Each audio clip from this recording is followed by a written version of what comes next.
Bapak Ludwig F. Paulus selaku Sekretaris Jenderal Partai Golkar.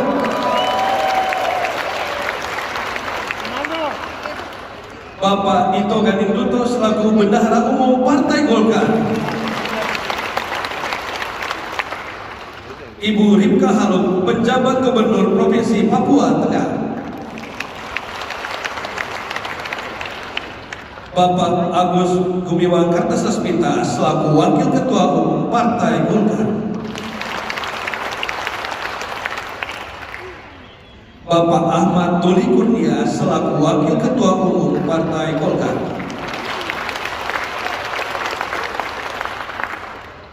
Ibu Nurul Arifin selaku Wakil Ketua Umum Partai Golkar. Ibu Airin Rahmidiani selaku Ketua Umum KPPG.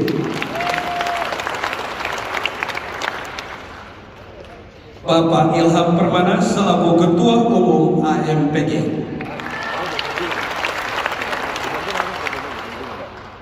Bapak Dito Aryo Tejo selaku Staf Khusus Menko Perekonomian.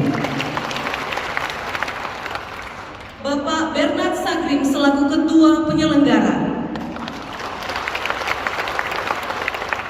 Bapak Sahmud Ngabalin selaku Sekretaris Penyelenggara sekaligus Kepala Badan Saksi Nasional Partai Golkar. Bapak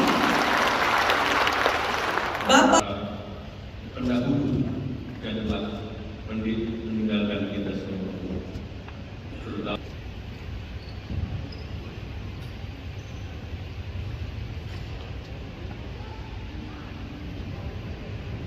Pancasila.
Papua Tengah masa bakti 2020-2025 hasil musda. 2. Komposisi dan personalia Dewan Pimpinan Daerah Partai Golongan Karya Provinsi Papua Tengah masa bakti 2020-2025 hasil musda secara lengkap adalah sebagaimana tercantum dalam lampiran yang merupakan keseluruhan dalam putusan ini.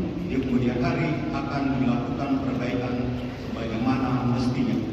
Ditetapkan di Jakarta pada tanggal 22 November 2022. Sekretaris Jenderal CAP ditandatangani Rodrik F. Paulus, NPAPG 3175 0427 0757 0006. Ketua Umum CAP ditandatangani Erlangga Hartarto, NPAPG Pimpinan Daerah Partai Golongan Karya Provinsi Papua Tengah masa bakti 2020-2025 hasil musda.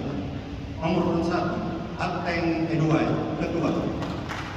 Nomor 9, Gerson Kum Bandiko, Wakil Ketua Bidang PP dan Keempat Mimika. Nomor 11, Altus Edwai, Wakil Ketua Bidang Kajian Ideologi dan Kebijakan Publik. Nomor 12, Beli Pigai, Wakil Ketua Bidang Pemberdayaan Perempuan. Nomor 13, Adi Prasetyo Bindesi, Ketua Bidang Pemuda dan Olahraga. Nomor 18, Yohanes Wantahan, Wakil Ketua Bidang Pengabdian Masyarakat.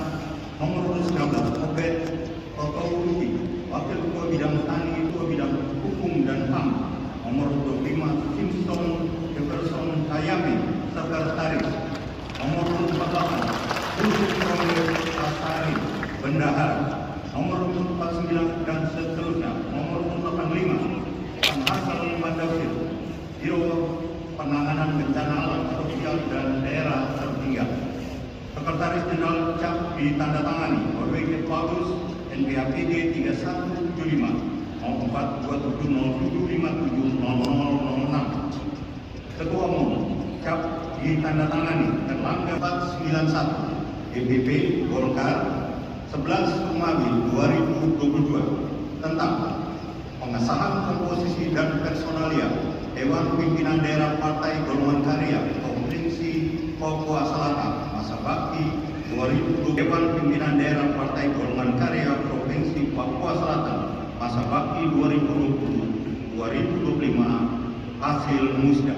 1. Mengesahkan komposisi dan personalia Dewan Pimpinan Daerah Partai Golongan Karya Provinsi Papua Selatan masa bakti 2020-2025 hasil musda secara lengkap adalah sebagaimana tercantum dalam lampiran yang merupakan Satgas nomor 427 0757 0006. Ketua Umum CAP ditandatangani Erlangga Hartarto, NPAPG 3174 0701 10 62 0004. Lampiran Surat Keputusan DPP Partai Golkar nomor F491 Bendahara, nomor urut 55 dan seterusnya, nomor urut 85 Nani Resiati Jepsi, Biro Penanganan Bencana Alam Sosial dan Daerah Tertinggal.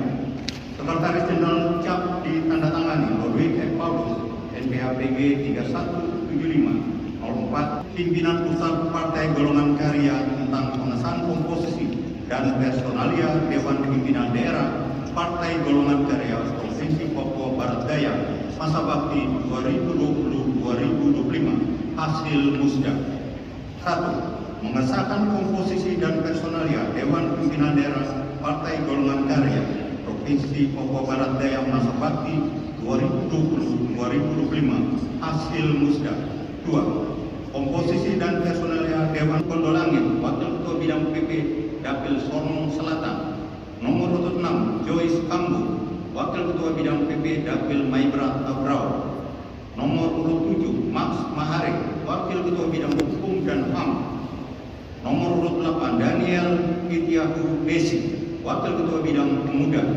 Nomor urut tangani Erlangga Hartarto, NPAPG 3174 0701 1062 0004. Selesai. Bapak Erlangga Hartarto. Bapak Ibu.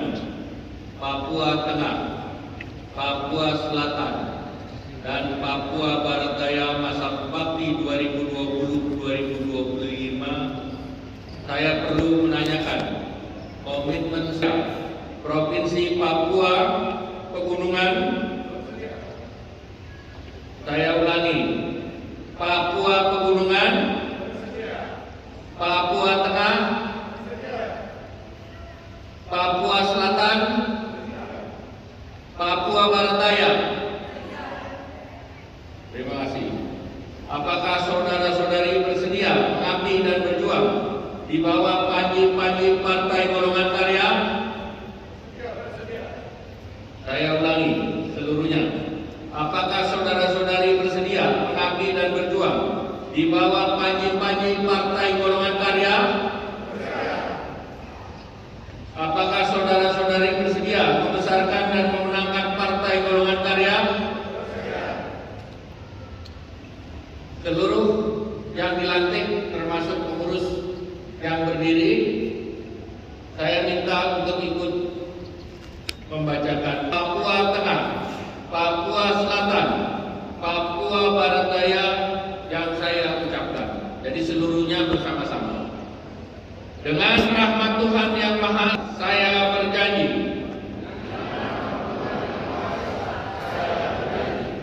bahwa saya akan memenuhi kewajiban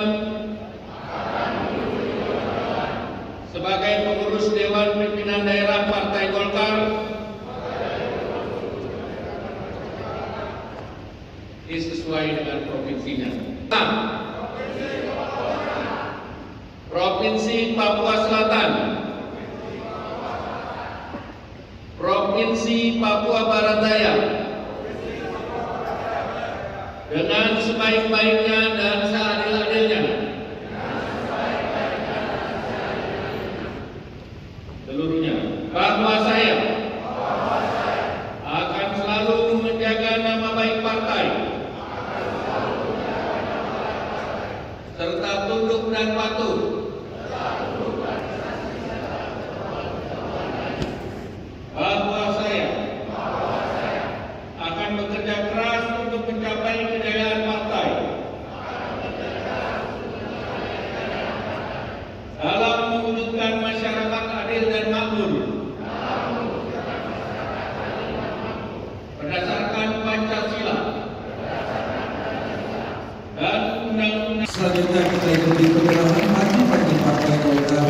Yang pertama kepada Ketua DPD Partai Golkar Papua Pegunungan Bapak John Tagung. Yang kedua Ketua DPD Partai Golkar Papua Tengah Bapak Apik Kedowai. Yang ketiga, kepada Ketua DPD Partai Golkar Papua Selatan Bapak Yusaki Yalu atau yang mewakili beserta jajaran. Yang keempat kepada Ketua DPD Partai Golkar Papua Barat Daya Bapak Lambertus Sipaun beserta jajaran.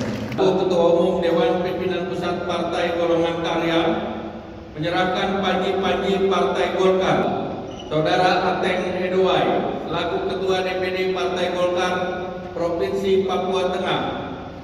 Yang ketiga, Saudara Yusak Yaluwo selaku Ketua DPD Partai Golkar Provinsi Papua Selatan. Dan keempat, Saudara Lambertus Jitma seluruh penjuru provinsi Papua Pegunungan, Papua Tengah, Papua Selatan, dan Papua Barat Daya. Silakan Pak John Tagung. Saya John Tagung, Ketua Partai Golongan Karya Provinsi Papua Pegunungan.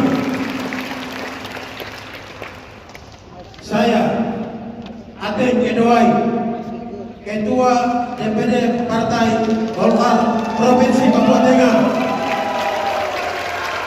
siap untuk mengibarkan panji-panji Partai Golkar ke seluruh Provinsi Papua Tengah.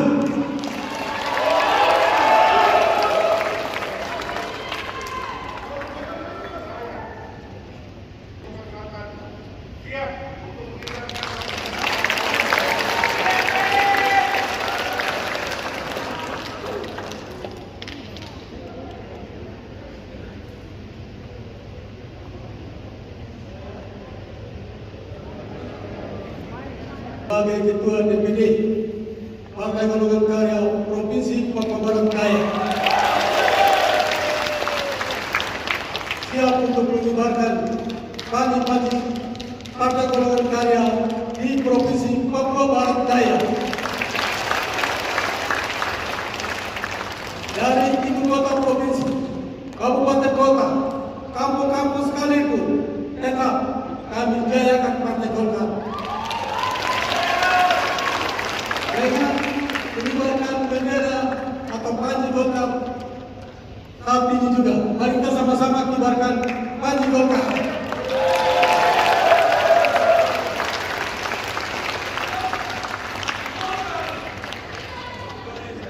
Indonesia, Golkar,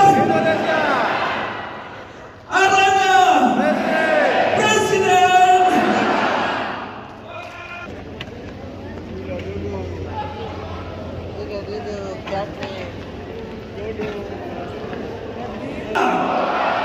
Golkar,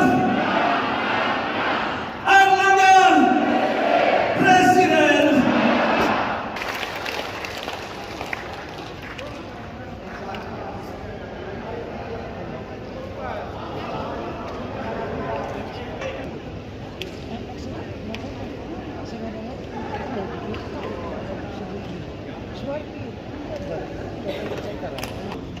Benda Umum Pak Dito Benedito, para wakil ketum yang hadir, Pak Agus Gumiwang Kartosas kita, Pak Ahmad Doli Kurnia Tanjung, yang juga menjawab sebagai PLT Ketua DPD Golkar Provinsi Papua, Ibu Nurul Arifin, Wakil Ketua Umum Kominfo, untuk kami hormati Pak Robert Kardinal, anggota fraksi Partai Golkar, Final, anggota fraksi Partai Golkar, Pak Saud Nabalin, Ketua PSN Partai Golkar, kami hormati Ibu Airin, Ketua KPPG, Pak Ilham Permana, Ketua AMPG, Pak Tito Aryo Tejo, Ketua DPP, dan Pak Ipang Wahid, dan saya Pak Ateng Edwai, Ketua Papua Tengah, yang mewakili Pak Yusak dari Papua Selatan, kemudian yang pindah dari Ketua Papua Barat, beserta perangkatnya yang pindah ke Papua Barat Daya, Pak Albertus Jitbang. Kami hormati PLT Papua Barat, Pak Sahnun Nabalin. Ini juga spesialisasi PLT pindah-pindah. Kemudian seluruh pengurus Hasta Karya yang kami hormati, pengurus daerah Golkar di wilayah Papua yang saya banggakan. Pertama, marilah kita panjatkan puji syukur kehadirat Allah Subhanahu wa Ta'ala, Tuhan Yang Maha Esa, karena kita dapat berkumpul bersama di acara pelantikan Ketua DPD Partai Golkar Daerah Otonomi Baru Papua dan pembukaan Rakornis DP Partai Golkar wilayah Papua yang merupakan Rakornis ke-10 atau Rakornis rangkaian Rakornis terakhir se-Indonesia. Mari kita beri tepuk tangan karena kita telah menyelenggarakan Rakornis seluruh Indonesia secara lengkap. Dan saya pribadi mengucapkan terima kasih dan selamat atas dilantiknya Ketua dan pengurus DPD Partai Golkar Papua Pegunungan, Papua Tengah, Papua Selatan, Papua Barat Daya masa bakti 2020-2025, dan ini dapat saya nyatakan bahwa Partai Golkarlah partai politik pertama yang melakukan pelantikan dan menyelenggarakan kepengurusan DPD melalui musyawarah daerah. Dan Partai Golkar ini menunjukkan bahwa Partai baru. Dan bidannya adalah Ketua Komisi 2 Bapak Ahmad Doli Kurnia Hamid. Di dalam undang-undang, kalau di Amerika daerah otonomi baru ini undang-undangnya namanya Undang-Undang Ahmad Doli Kurnia. Dari teman-teman di Papua harus paham bahwa dengan daerah otonomi Papua dan dukungan DPR secara melalui Komisi 2 yang dipimpin oleh Partai Golkar. Nah, ini harus disiarkan ke seluruh wilayah Papua. Dan tentunya kepada seluruh ketua-ketua yang baru dilantik, harapannya semoga tugas yang dibebankan dapat dilaksanakan sebaik-baiknya untuk kemenangan dan kebesaran Partai Golkar. Otonomi khusus pada dasarnya adalah pemberian kewenangan yang lebih luas untuk provinsi dan rakyat Papua untuk mengatur mengurus Kediri dalam kerangka Negara Kesatuan Republik Indonesia. Kewenangan yang luas berarti tanggung jawab yang lebih besar bagi provinsi dan rakyat Papua agar mengatur pemerintahan, mengatur kekayaan alam, mengatur kesejahteraan bagi sebesar-besarnya kemakmuran rakyat. Dan tentunya ini merupakan bagian dari seluruh rakyat Indonesia. Selanjutnya kita ketahui bahwa bagi Indonesia dalam pemerintahan Bapak Joko Widodo Ma'ruf Amin, pembangunan berbasis pembangunan yang merata wilayah timur dan barat itu menjadi penting. Ada potensi juga, potensi pariwisata. Nah, tentu ini harus bisa kita kelola secara baik dan tentu kita harus sama-sama menjaga ketentraman masyarakat. Dan tantangan yang paling utama dan terutama tentu tantangan terhadap pengembangan sumber daya manusia. Saya titip kepada gubernur, wali kota, bupati yang juga sebagian dijawab oleh kader-kader Partai Golkar. Saya minta kekayaan sumber daya alam ini diimbangi dengan kekayaan sumber daya manusia. Partai Golkar akan terus mendukung pengembangan sumber daya manusia. Dan di sini saya meminta kepada Pak Menteri Perindustrian, karena kemarin saya mendorong kerjasama vokasi dengan industri, maka saya ingin agar politeknik ada di setiap provinsi daerah otonomi baru Papua. Dan saya minta Pak Menteri untuk segera mengkoordinasikan, karena pemerintah sudah memberikan yang namanya super deduction tax bagi perusahaan swasta yang mendirikan sekolah atau politeknik. Kalau investasinya 100, pemerintah akan menggantinya 200. Maka ini tugas dari ketua-ketua DPD yang baru, tugas kepada fraksi Partai Golkar, Kakak Robert, untuk mengkoordinasikan, karena di Komisi 10 itu semua anggarannya terbuka. Dan oleh karena itu, dan programnya terbuka.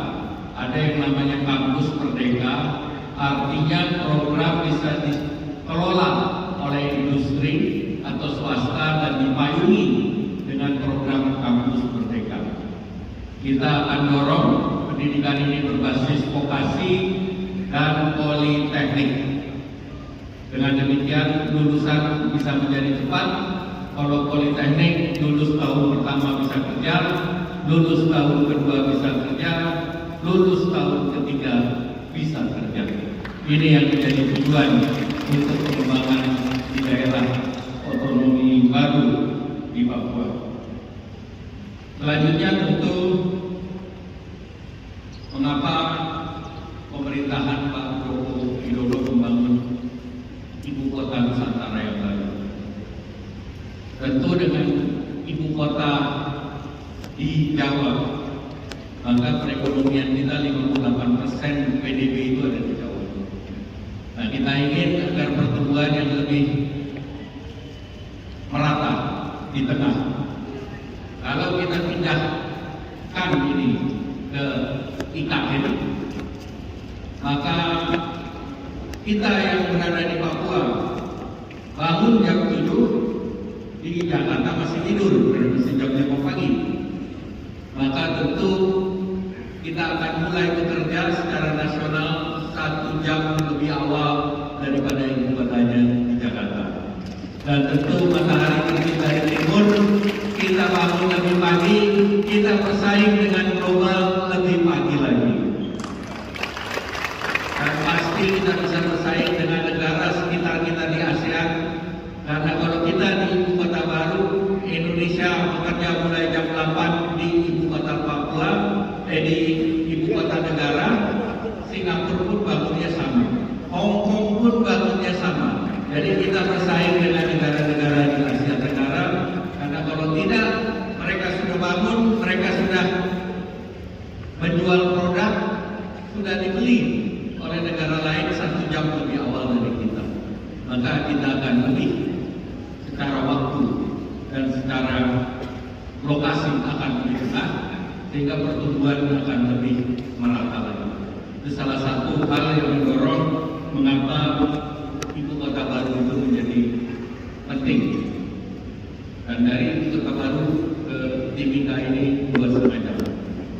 Kalau dari ibu kota Jakarta 5 jam.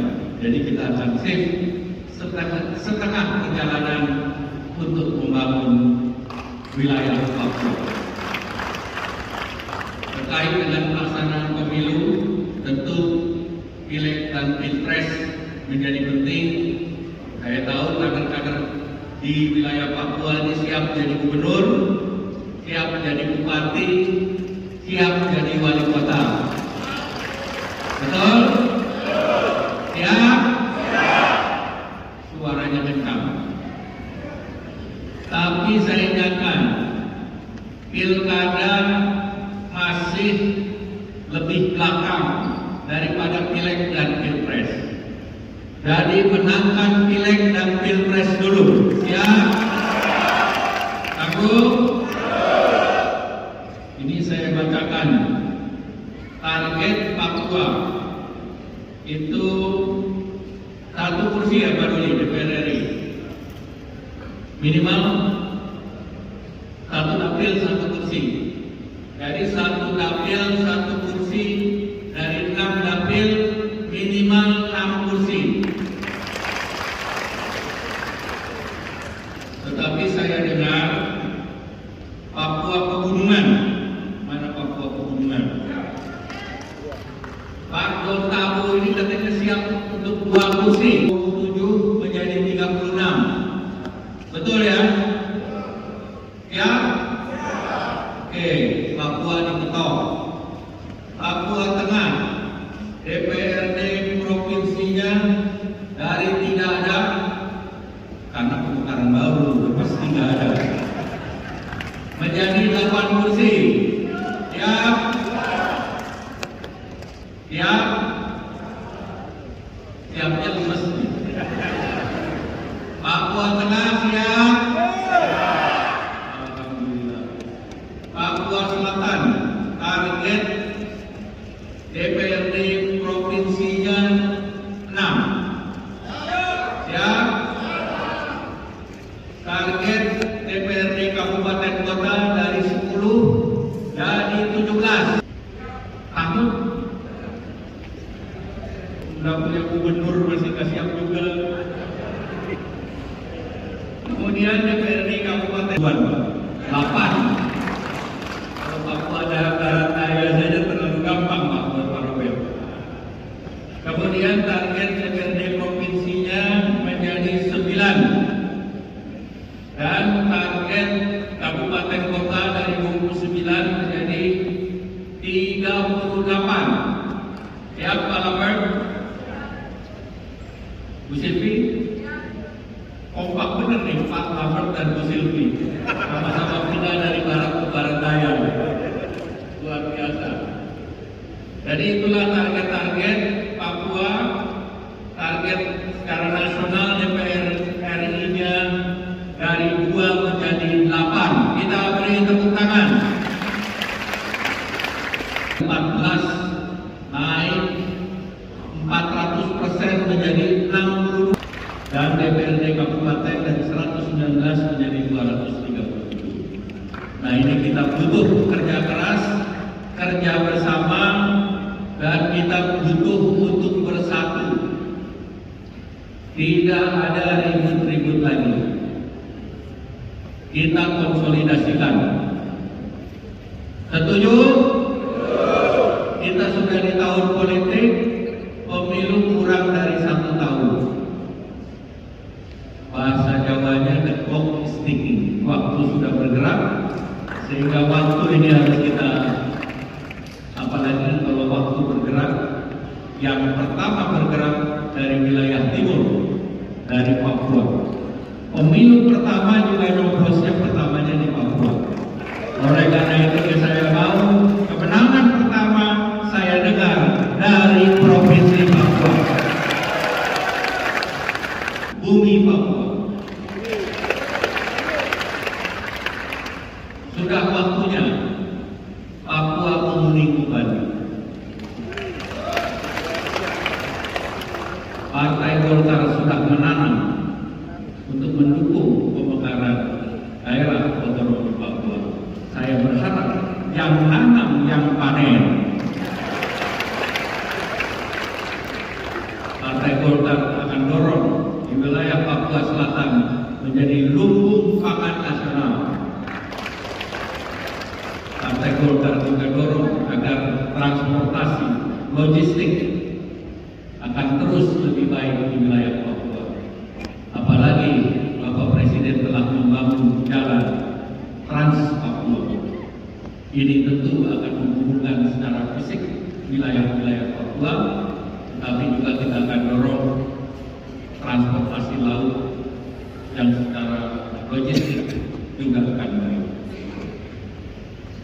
Tentu terkait saudara pengurus di 4 provinsi baru ini, maka tentu saya minta dipersiapkan sebaik-baiknya, dan masih ada waktu kita untuk evaluasi.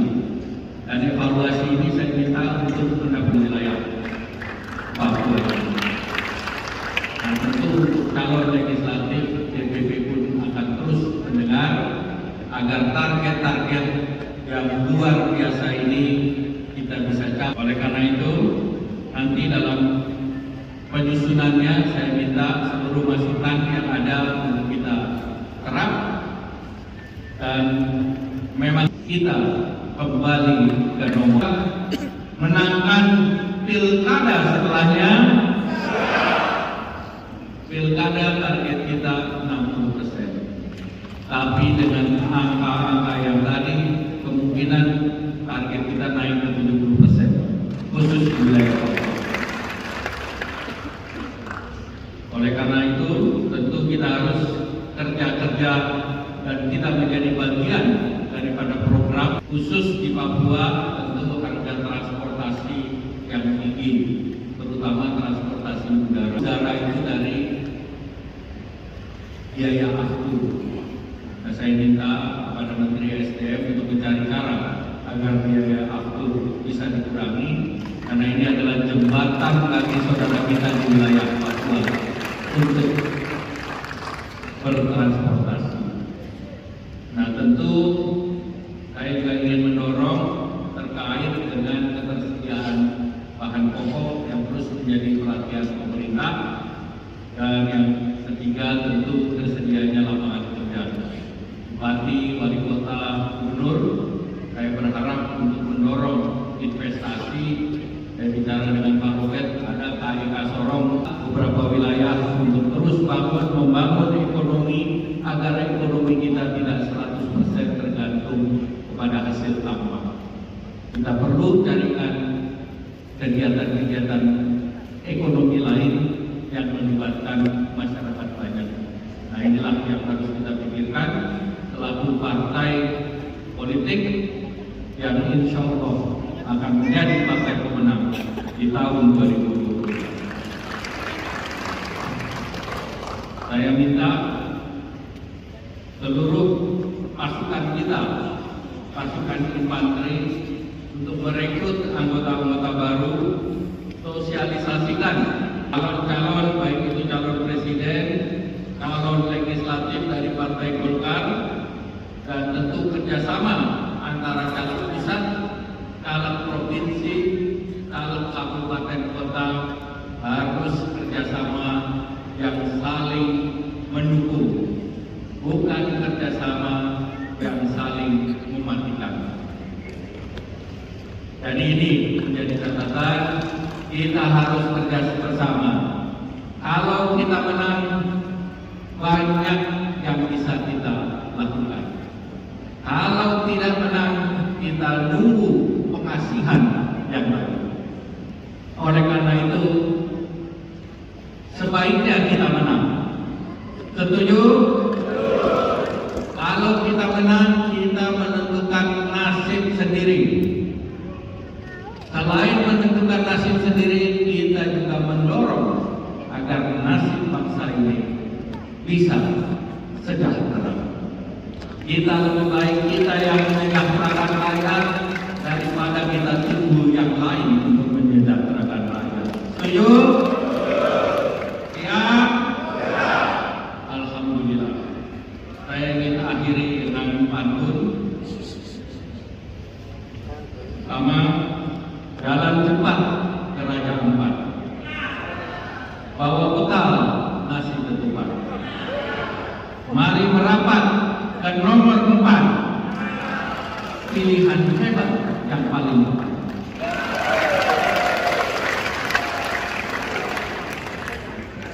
Gadis Papua,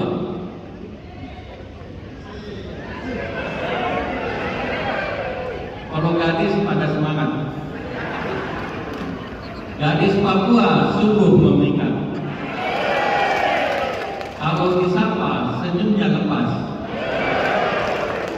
Jika Golkar ingin maju dan kuat, ayo jaga kekompakan dan solidaritas.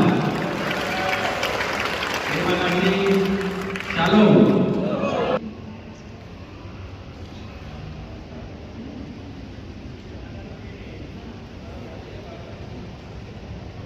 Ya, Bapak Ibu sudah siap? Oke. Oke, Bapak akan minta kita hitung mundur ya. Siap semuanya? Kita hitung mundur mulai dari 4. Sama-sama. 4, 3, 2, 1.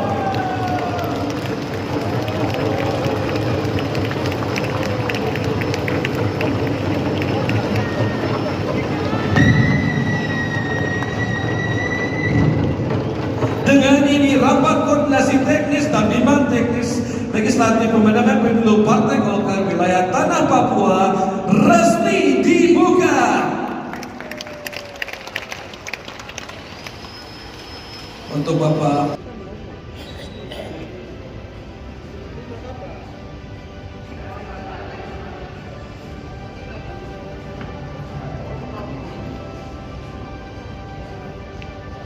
kita Golkar, Erlangga, Presiden.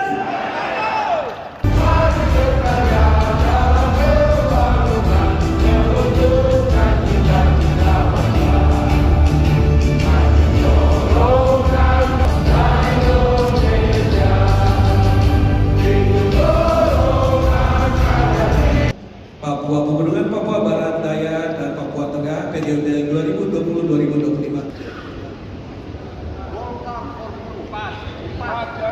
Oke, dan lagi dari